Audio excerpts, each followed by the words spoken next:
Welcome into the ProFootballChase podcast. It's Isaac Signs with you. Joining me for an interview today is Wake Forest wide receiver Steven Claude. He's a redshirt senior in 2019. Now he's preparing for the upcoming NFL draft. So, Steven, how are you doing today, brother? I'm doing fine. Just staying quarantined, staying in the house with my family. Still going to the back porch and getting my workout on, but other than that, I'm fine. How about yourself? I'm doing well, man. Same case, just quarantined in my apartment, and we know the increasing numbers going on. So, of course, thoughts and prayers out to all those people who are dealing with the virus. Also, all the people who are out in the hospitals taking care of patients and all the families that are living in anxiety. So, my thoughts and prayers definitely out to all of them. So, it is an interesting time, man, but I'm excited that I can get you on for an interview. So, Steven, I want to go back to your high school days because I saw that prior to Wake Forest, you were the number one leader in wide receiver stats in Miami-Dade County, 3-star recruit. Now, I'm assuming with those type of numbers and accolades, you had other options in terms of where you wanted to attend college. So what was it about Wake Forest that captured your attention? Wow. When I went there on a visit, the coaching staff really treated me well. I went there for one of their camps, and I had the offer prior to that. But when they worked me out at camp, I just felt like it was home. I felt like it was like everything I needed. Plus, my mom and dad, they played big factors into me going to Wake Forest also. They wanted me to do something outside of just football. They wanted me to have something to fall back on for the next 40 years and not just the next 4 years. So Wake Forest is just a great fit for football, and it was a great fit for life. Nice. Now, Steven, one question that I'd like to ask a lot of the draft prospects is, who inspired you to play football, and how old were you when you started playing? So my uncle Romeo Davis, he played at the University of Miami from, I think, 04 to 08, 09. I can't remember the exact year he stopped playing. But just watching him grow up, like watching him while I was growing up and watching my other uncles, because I have seven uncles that's older than me, and watching them and growing up close to them, they all played football. Obviously, Romeo made it the furthest, but those guys just gave me a path to follow on with them playing football, and Romeo just took it over the top with playing college ball, and I just wanted to follow in his footsteps and do it.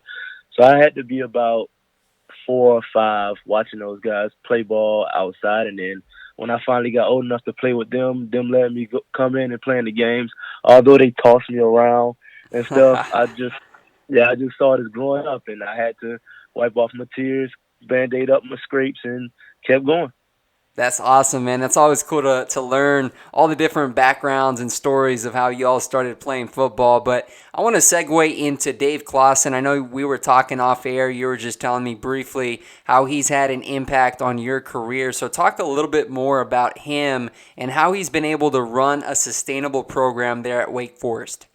Now, first things first, shout out to Coach Clausen. He literally saved my life my sophomore year for family reasons, personal issues. I left the program to be with my family and stuff. And when I wanted to come back about 7 months later, he opened his arms up to me. But the words he said to me before I even came back, he made me promise that I was going to finish school and get my degree from Wake Forest. And not like leave school again, because he know how important the education is to me and how important like that degree was to my family. And my mom, dad, stepmom, stepdad, nobody ever graduated or yet went to college. So for me being the first one out of like my parents and my brothers and sisters to go to college and finish up was a huge accomplishment for us. So I wanted to shout him out for even giving me the opportunity to finish up and to like do things that way. I saw that you were a member of the Dean's List at Wake Forest too, man. So that's awesome, and that's something that is not easy for student athletes like yourself. Yes, sir. Balancing football and athletics at Wake is a really tough task. So just making all A's and getting on the Dean's List my senior year was amazing. It was something my parents were super excited about. When I came home, my mom, like she told me, she was excited. She has my diploma hanging up on her wall and stuff. It's a great feeling. Wow, man, that's incredible. Again, hats off to you for that. That's tremendous. Always admire athletes that can do it on and off the field, and that's something that you certainly accomplished in college. So now let's talk about your on-field production. You started 6 games, including each of the final 5 games of the year, while appearing in all 13 games. You finished 5th on the team with 20 receptions for 211 yards. Now, talk about your role at Wake Forest leading up to that 2019 season and how it impacted your production. Wow.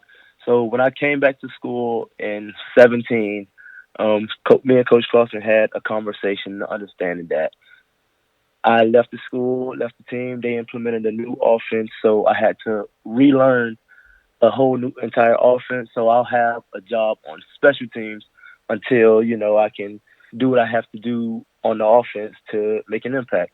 So in 17, I came on the field with a full head of steam, wanting to do everything I could for the team. So special teams was my role, and I did that great. I came second on the team for our votes for Special Teams Player of the Year. And then in 18, I did the same thing, but actually won the award of Special Teams Player of the Year in 18. And then in 19, that's when my number was eventually called to come on the field and actually start making more plays, being a part of the offense more. I made big plays on third down. If you see in the Syracuse game, made 2 huge catches to take us into overtime. Or in our Utah State game, I made 6 big plays to ultimately help us win the game. And then against Duke, made 2 big third down catches that eventually led to touchdowns. So although my role was more limited behind Scotty and Sages, when I did get my number called, I did make it happen and make those plays that were necessary. And you also set a career high with 6 receptions and 70 yards against Utah State on August 30th. So you did have your presence felt in the pass game. And that leads me to my next question, Steven. At 6'2", 200 plus pounds, I mean, you can be a mismatch for opposing defenses, especially in the red zone. So how do you plan to use your size, your athleticism to your advantage in the NFL? I've worked tirelessly day in and day out with my trainer, Torrance Seymour, and guys who's in the NFL right now, like John O'Holton and Buddy Howard. Greg Howard plays for the Texans. And I just work with them on getting in and out of breaks and using my body to the best of my ability. Working with John on speed stuff and how he's the same size as me, and how he manages to be quick with this size and be fast with it. So I want to show NFL teams that I can be a guy who can use my body in the red zone, like my 200-pound frame to make contested catches, or use my height to go up and grab a pass out the air, or even use my speed to get wide open. So that's how I'm doing it. Yeah, Steven, and I've actually watched a couple of cut-ups of you on film, and it looks like you're physical because I've seen some plays that even though you didn't get the ball thrown your way, looks like you take some pride in blocking out in the perimeter, both on offense and in special teams. And I know it's not talked a lot about in the NFL when receivers are blocking or they're going out on special teams making big plays. How much pride do you take in being that gritty player that sets the tone? Man, just the feeling you have after you get a pancake is what I live for. Like, I feel like I'm when I know it's a block being called or a run play being called, I feel like an offensive lineman out wide at receiver. And my main goal is to get somebody on the ground no matter what it takes. So I go out there full head of steam, and I'll run full speed at you, and I'm gonna break down, I'm gonna grab you and try to put you to the ground the best way I can. That's my number one goal out there. I love that mentality. That's awesome. It's not really talked a lot about from the skill positions because, right now, receiver, it's all about the flashy catches. But for me, I've always respected the wideouts like you that take extra passion and pride when it comes to blocking because that is a big-time factor, especially in establishing the run game. As we saw in the NFL this past season, you look at the Niners, the Chiefs, those receivers were physical out on the perimeter. Now, I have a question. Since you do play quite a bit of special teams, do you ever watch any tape on Patriots special teams ace Matthew Slater or any other NFL special teamer? Man, Matthew Slater is a dog. Him return the block punt by J.C. Jackson this year was like a play I love seeing him make, because it was like, man, I've done those things like on special teams where I've been a 4-unit special teams guy, been in his shoes, like played receiver, but mainly focused on special teams. So just watching him and watching his film, I feel like he's me or I'm him. We're the same person when we're on the field. So I love him a lot. I know the Wake Forest Pro Day was canceled, so where do you stand in terms of your 40-yard dash time, your vertical, and your broad jump? Are you feeling pretty good about your numbers? I'm feeling great about my numbers.